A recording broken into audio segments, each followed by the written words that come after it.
Do you celebrate Christmas? If I celebrate Christmas, Christmas is my favorite time of the year. It is. It is. What is Christmas like for you?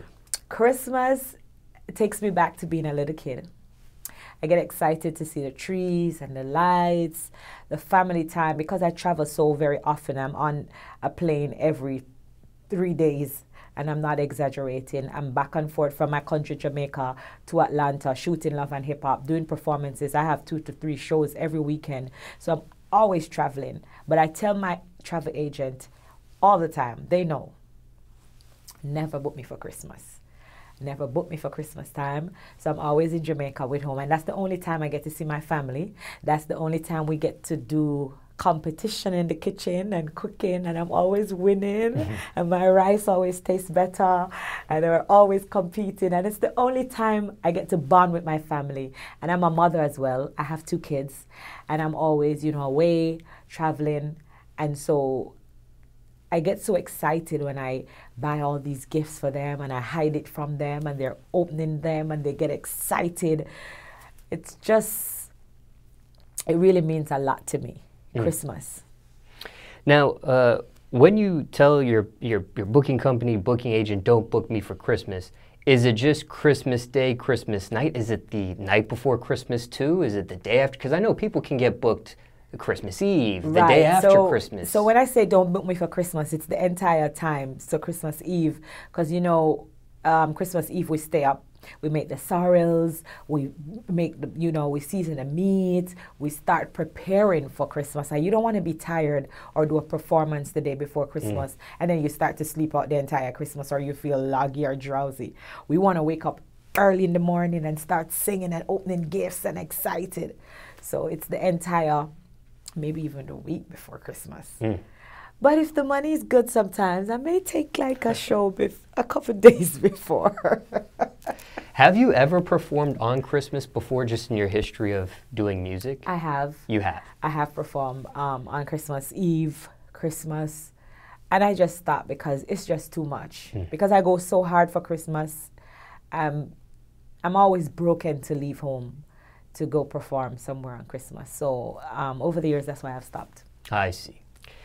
Now, just thinking about past Christmases that you've experienced, has anything ever crazy happened? Anything out of the norm than typical for you? On Christmas Day? Christmas Day, Christmas Eve, day after Christmas? Out of the norm. Yeah, yeah. I mean, you just kind of described what you guys do, you know, with the cooking and the this and the that, but is there anything that's just out of the norm? I can't believe this happened to me on Christmas. Wow. The only thing I can remember that happened out of the norm was when we burned the entire chicken in the oven.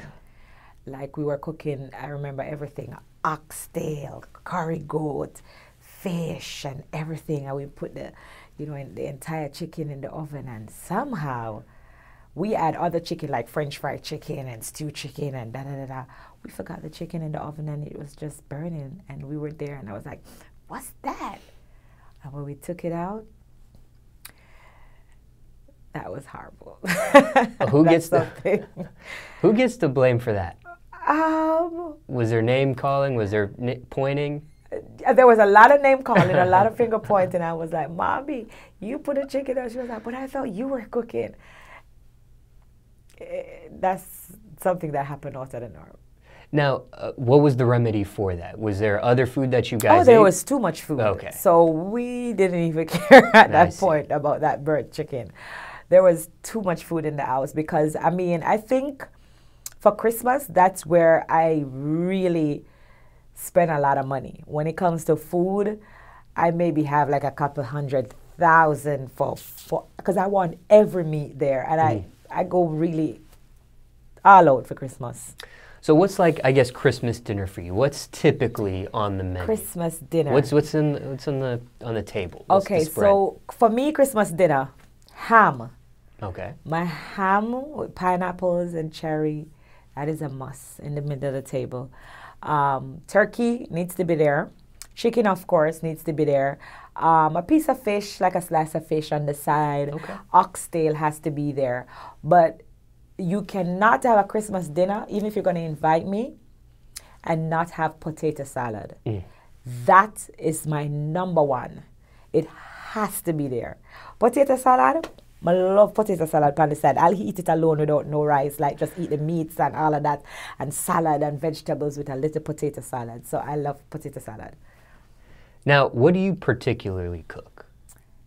I'm a good cook at rice and peas. You did mention that. I'm the best cook, I should say. Let me rephrase that. Okay. I am the best cook on rice and peas. So that's your specialty. That's my specialty. Now, just thinking again about past Christmases, do you have a favorite Christmas memory?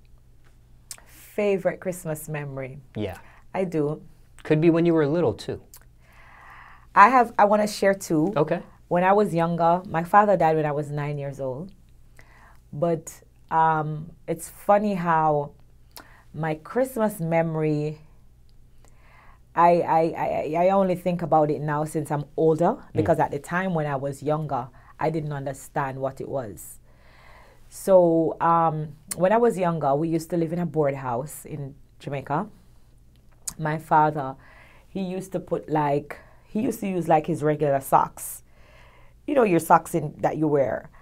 And he used to get like a nail and nail it in the wall and bore a hole through the socks and put it on the wall, and he would put little gifts in there and stuff like that, and he would give us milk or cookie, and then he used to tell us about Santa and the chimney, and we never had a chimney because it's a board house, it's a small board house, but he used to tell us these crazy story about Santa Claus and all of that. But I was young, I was like 7 or so, and I didn't even understand, you know, what he was trying to do. But he died when I was 9, and I got older, and then I start to realize when I see the Christmas socks, like the real Christmas socks. Stockings. The stockings or whatever you call it. I was like, oh my God. So that's what my father was trying to do with the milk and the cookie and the Christmas stockings and stuff. So it wasn't like what we see now. Maybe I would say the poorer version.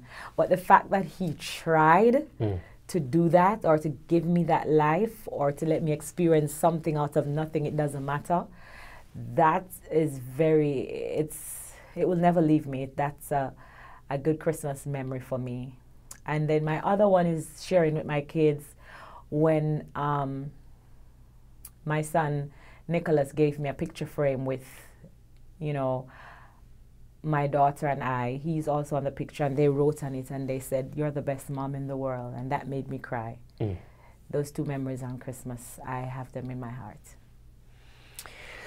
Now, when it comes to Christmas gifts, you mentioned one of them there, and this might answer this question, but just curious, I'll still ask anyways, best Christmas present you ever received?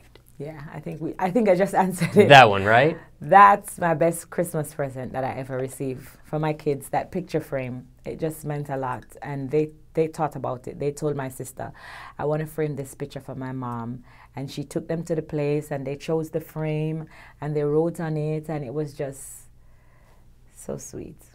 Where's that picture at now? It's right in my house. As you open the door, it's the first picture you see. Oh, okay. Now, on the opposite end, okay, if that was the best Christmas present you ever received, what's been the worst? Worst? I don't think I've ever received a worst Christmas present. Worst. Just I can't believe this person gave me this. No, I don't think I've ever received a worst Christmas present or a worst gift at all, because I'm the type of person where I love absolutely anything, any small thing. It doesn't matter what it is, how cheap it is. I remember even, you know, for my birthday, my dancers, they gave me a tail comb. Let me put this water down, because I want you to know, understand, when it comes to gifts and me, it's the little things that make me cry, or the little things that matter to me. Because I remember I used to be in a relationship, and the guy used to say, "Oh, you don't want nothing. You have everything. I can't give you a gift." And I was like, really, motherfucker? You know what I mean? But I love the little things. I remember getting like a tail comb. It was a tail comb, a styling gel, just some little things, spritz, just little things. a charger for my phone, because they say I'm always thieving people's charger.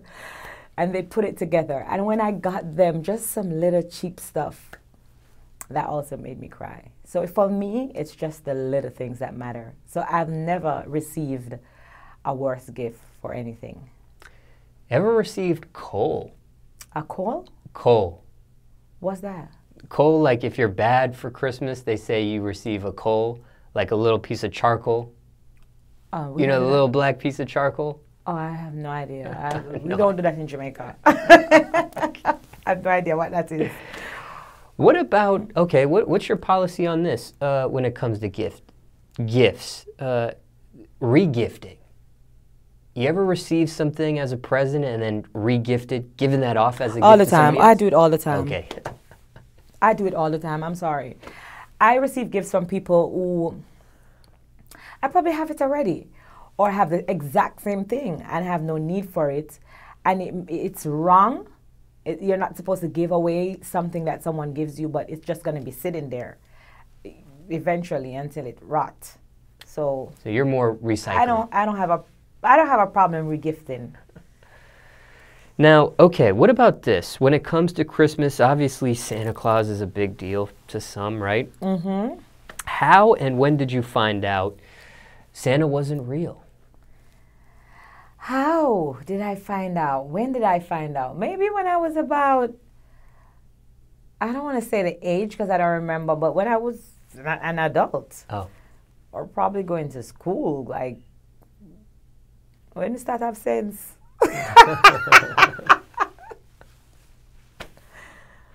Now, what is your, okay, you have kids. I don't know if they still believe in Santa Claus or not. What's the policy on that, on revealing Santa Claus or? Okay, so I have kids. My son is older. My daughter is younger. My son knows now that Santa Claus is not real. My daughter still believes. Mm. So my policy on it is, you know, I still tell her, Santa Claus, you got to be a good little girl. Santa Claus is coming at midnight. Santa Claus is going to do this. He's brave. What do you want? What do you want Santa to get you and stuff? And he's like, Mommy, but Santa Claus is not real. I'm like, I try to tell him, don't spoil her childhood. Give her a chance to, have the experience of getting excited and believing that Santa Claus is going to come. Because I think it's a good story. I think it's good. Now, obviously, when it comes to Christmas, music, movies, these are big deals. When it comes to music, though, let's start off with that first. Do you have a favorite Christmas song of all time? Jingle Bells. Jingle Bells. Yes. Just the song itself, or sung by a particular person? Just the song itself. Okay. I just like Jingle Bells because I've been singing it since I was a child. I see. Just curious, have you ever made a Christmas song or a Christmas theme song yourself? I've turned around one. I've flipped it my own way, turned it around with my kids. I forgot which one it was, but I posted it on Instagram and I got so much comments and likes. Let me see if I can remember, because it was so funny. Like a parody, is that what it was? Like a remix? Or? It was like a remix of a Christmas song, but we did it the Jamaican way. Oh, okay. So I would say, something about snow, you're stuck in America and it is cold, and something about being Jamaican, it's warm, and something. Is it still on your Instagram or no? If it's still on my Instagram? Yeah, is it? Yes, it is. It is. So people can look it up and check it out. Yes. Okay. I think it was maybe 3 Christmas ago. Now, when it comes to the Christmas date, even though you don't like to be booked on Christmas, have you ever used that as a release date yourself for music? Not at all. Okay, you don't? No. Okay. Just curious why you never have. I just think Christmas is for family and love and just, and it should be kept that way. Just as Sundays. Sundays is for the church and the family. My posts are very, very sexual, and I don't even like to post certain stuff on Sunday because they're so lewd and slack, and who want to hear skin out me pum pum on a Sunday. So it's the same for Christmas. I think Christmas is for the family. I see. Now, what about movies? Do you have a favorite Christmas movie of all time? Of course. what's that rude little boy? Lost in America. What is it? Lost in America. Home Alone? Home Alone. I said Lost in America. Home Alone. The first one? There's a couple different The sequels. very first one. Okay. The original. With Home Macaulay Alone. Culkin. That's my favorite. I watch it even now and still laugh at the same joke over and over. Now, okay, somebody watching this might be having a tough Christmas, right? Even kind of like how you described with the, you know, your father was trying to do stockings and it was kind of like maybe the more impoverished version. Maybe somebody's having a similar Christmas, a tough one. Maybe can't afford how they really want to do it, or that sort of thing. Do you have any advice, generally speaking, here? Because circumstances could be different for everybody. But for sure, I've experienced both worlds, and in Christmas, the poorer Christmas, and you know the lavish one now, where I can afford any gift I want. For me, make the most of it. Make the most of what you have, and don't think about what you don't have. If you don't have a Christmas tree, you can put the lights on anything in the house, something, even the lamp. Even if you run the lights around the lamp in your house and have it standing there, you know, absolutely anything. Make the most of what you have. If you don't have a turkey, use a chicken. Just make the most of what you have there and then in the house and enjoy that moment. And don't think about what you don't have.